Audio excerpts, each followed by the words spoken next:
When Ni No Kuni Wrath of the White Witch hit PlayStation 3 in 2013, it came and went without the extensive praise it surely deserved. Critics approved, but the Japanese role-playing game didn't seem to break out of the genre's fanbase the way it really should have. This is really a special game. I'm not even a big fan of JRPGs or anime, but anyone who played Ni No Kuni will sing a similar tune of praise. Simply put, Level 5 made a beautifully animated video game, from the gorgeous cutscenes drawn by Studio Ghibli's talented art team, to the colourful battles between monsters and the Pokémon-like familiars. The charming story of Oliver and Drippy's adventure is captivating, surprisingly poignant, and even heart-wrenching.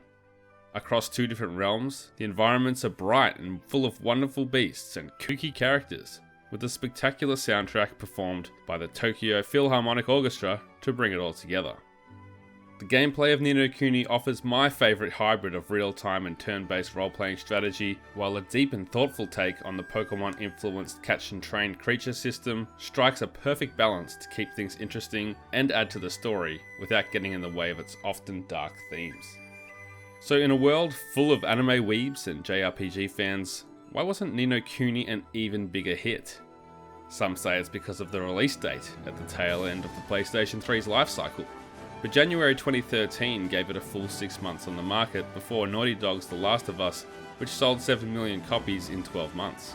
Maybe it was Ni No Kuni's ambiguous status as a re-release. It first hit the Nintendo DS in 2010 as Dominion of the Dark Djinn, and the enhanced version made its way to Japanese consoles in 2011. It was a full 2 years later when an English translation became available, so maybe that's it. Maybe it just ran out of marketing steam, selling just 1 million units in the year after its Western release.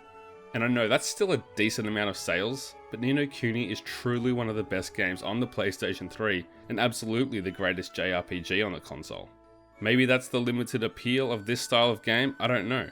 I just know that Ni No Kuni Wrath of the White Witch is supremely underrated, wait for it, as the Pokemon game I'd always wanted. It took a long time to get there, but that's the topic of this video. Admittedly, I haven't kept up with Game Freak a whole lot over the generations, but as a huge fan of the first gen, I've constantly scratched my head at the lack of innovation in the Pokemon series. Every time I check in with Professor Oak, I'd be disappointed to see the franchise stalled within its own conventions and trademark style. As a casual observer, Game Freak seems to have appealed to nostalgia instead of embracing the theme of evolution that's so central to the very core of the Pokemon series. Thankfully, Sword and Shield is coming later this year, and it looks to have taken that step into modernity with a more open world, customization, and some basic modern features like autosave. Like it took this long for autosave? Come on, man. But I have to say, it was Ni No Kuni Wrath of the White Witch that first satiated my desire for a Pokemon-style adventure with more advanced combat, emotional storytelling, and fascinating characters. So many of us have been asking for this since the GameCube and PS2 generation, and as popular as Pokemon has always been, it's just simply failed to keep up with the trends. Maybe that's what people like about it though, and that's totally fair. But the amount of fun I had with Ni No Kuni is the reason I'm so excited for Sword and Shield.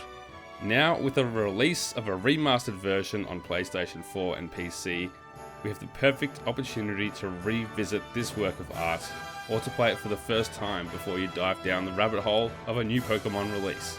For the most part, Ni No Kuni hasn't changed, and it's a standard graphical makeover with all the DLC bundled in.